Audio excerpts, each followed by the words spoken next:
The employee you're afraid to fire is probably already costing you more than replacing them ever will. They're costing you in mistakes. They're costing you in manager time. They're costing you in frustrated employees who are tired of carrying their weight. And eventually, they may cost you one of your good employees, the person you absolutely cannot afford to lose. The hardest part is rarely knowing there's a problem. The hardest part is admitting the problem is no longer going to fix itself. Hey there, Restaurant Pro. This is Dave Scott Peters, restaurant coach, speaker, and creator of the Restaurant Prosperity Formula. Today, we're talking about how to recognize when it's time to fire a restaurant employee before they cost you even more. Let's start by separating a struggling employee from an employee who needs to go, because they are not the same thing. A struggling employee may not understand what you expect. They may not have been properly trained. They may be working for a manager who gives vague instructions, changes the rules every shift, and only speaks up when something goes wrong. That employee may still be worth investing in. Before you decide someone is the problem, you have to ask yourself 3 uncomfortable questions. 1, were the expectations clear? 2, was the employee properly trained? And 3, has there been consistent accountability? If the answer to any of these questions is no, you may not have an employee problem yet. You may have a leadership problem.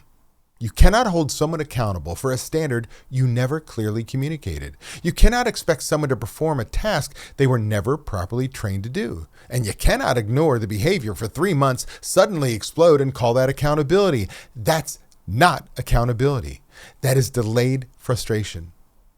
But let's say the expectations were clear. The employee was trained. They were coached. The problem has been addressed directly, and the same behavior continues.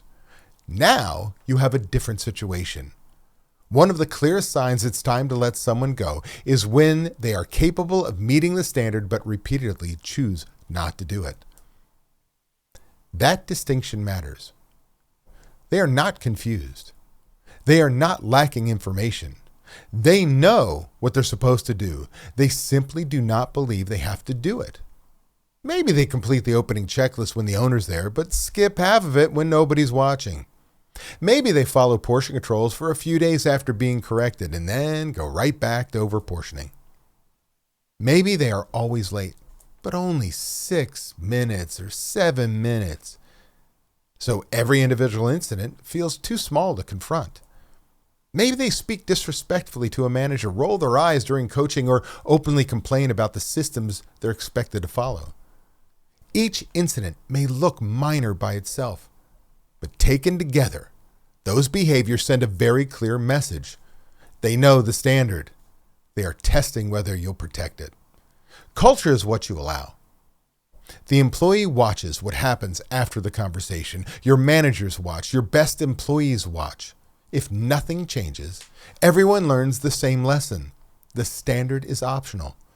Another sign is that the employee's presence creates more work for everyone around them. Their station is never fully stocked. Their side work is always half done. Someone else has to correct their prep, clean behind them, or explain to a guest why something was missed. Your manager spends more time checking this one employee than leading the rest of the shift. And because the employee technically shows up, you convince yourself that keeping them is better than being short-staffed. But you are already short-staffed. You have a person occupying a position without fully performing their work. That is not coverage, that's camouflage. You also need to pay attention when your good employees start changing around this person. They stop volunteering to help. They become quieter. They complain about fairness. They ask why they're expected to follow the rules when someone else clearly is not. Sometimes they stop saying anything at all. That silence should scare you more than the complaints. Good employees do not lose trust in leadership all at once. They lose it through repeated proof. Every time they watch a coworker ignore a standard without consequence, trust drops. Every time they have to redo someone else's work, trust drops. Every time a manager says, I know, but we can't afford to lose anybody right now, trust drops.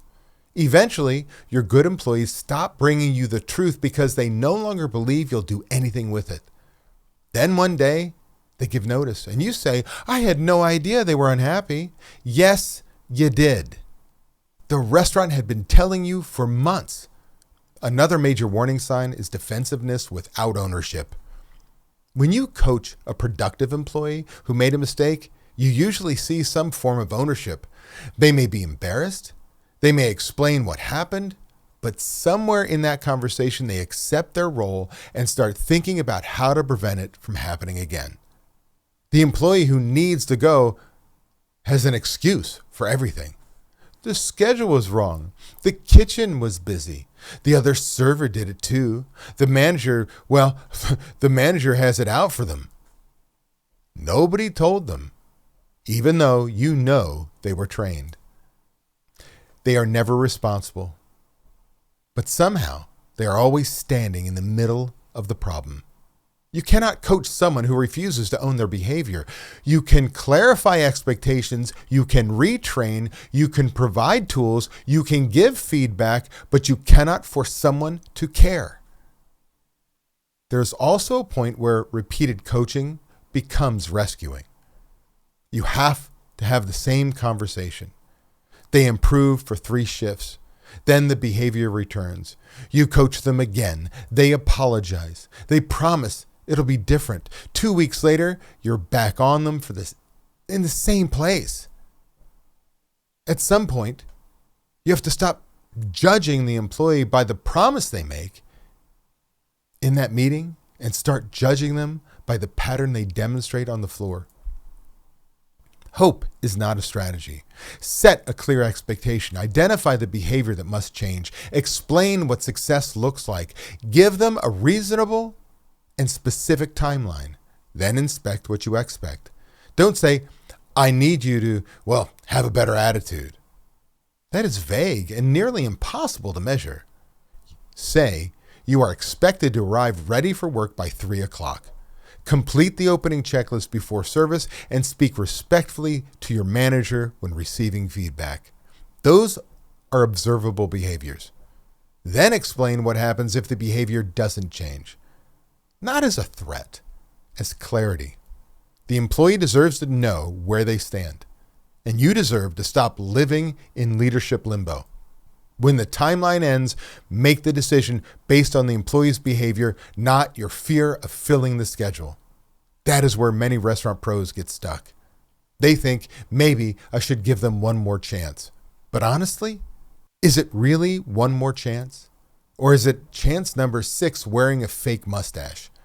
Keeping the wrong employee feels easier today because firing them creates an immediate problem. You have to adjust your schedule. You may have to work a shift. You may have to recruit and train someone new.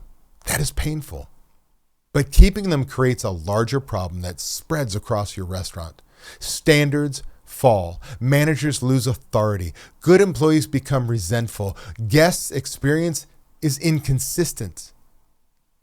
And you teach the entire team that avoiding discomfort is more important than protecting the restaurant. The standard is the boss, not the employee, not the schedule, not your fear of confrontation. The problem you tolerate today becomes the culture you manage tomorrow.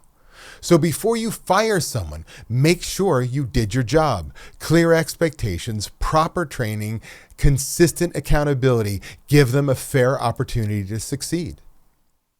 But once you have done all of those things and the pattern continues, make the decision. You're not firing someone because they made one mistake. You are responding to repeated behavior after clarity, training, and coaching. That is not cruel leadership. That is responsible leadership. You are protecting your guests. You are protecting your managers. You are protecting the employees who show up and do the work and honor the standard. And sometimes protecting the standard means removing the person who keeps choosing to work against it. If difficult employee decisions are only one piece of a larger profitability or leadership problem in your restaurant, schedule a profit finder call with my team. And we'll help you identify what is costing you money and what needs to change first. There's one number that's quietly killing your restaurant profits, and most owners don't even know what it should be. It's your prime costs. And right now, most restaurants are running at least 15 points higher than they should be, which means you're working harder and making less than you deserve. If you're tired of being stuck in your restaurant, tired of inconsistent or non-existent profits, then it's time to find out what's really going on. I invite you to book a free 30-minute Restaurant Profit Finder call with my team, where you'll uncover exactly what's eating your profits and what it's costing you every single month. Just click the link in the description to get started.